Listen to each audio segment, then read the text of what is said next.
سيقول السفهاء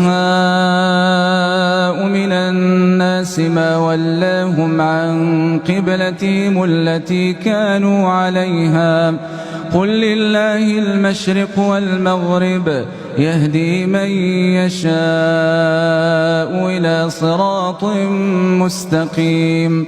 وكذلك جعلناكم أمة وسطا لتكونوا شهداء على الناس ويكون الرسول عليكم شهيدا.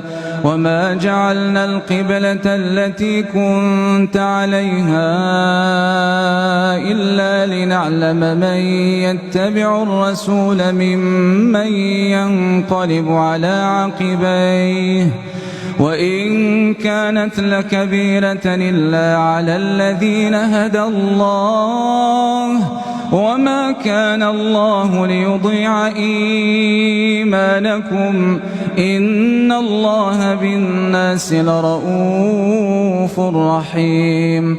قد نرى تقلب وجهك في السماء فلنولينك قبلة ترضاها فول وجهك شطر المسجد الحرام وحيث ما كنتم فولوا وجوهكم شطره وإن الذين أوتوا الكتاب ليعلمون أنه الحق من ربهم وما الله بغافل عما يعملون.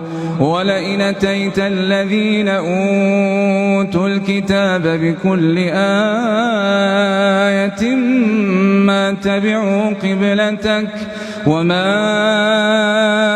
أنت بتابع قبلتهم وما بعضهم بتابع قبلة بعض ولئن اتبعت أهواءهم من بعد ما جاءك من العلم إنك إذا لمن الظالمين. الذين آتيناهم الكتاب يعرفونه كما يعرفون أبناءهم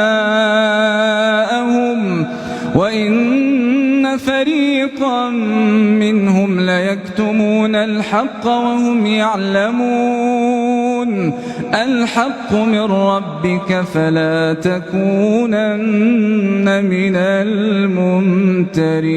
الممترين. كل وجهة هو موليها فاستبقوا الخيرات أينما تكونوا يات بكم الله جميعا إن الله على كل شيء قدير. ومن حيث خرجت فول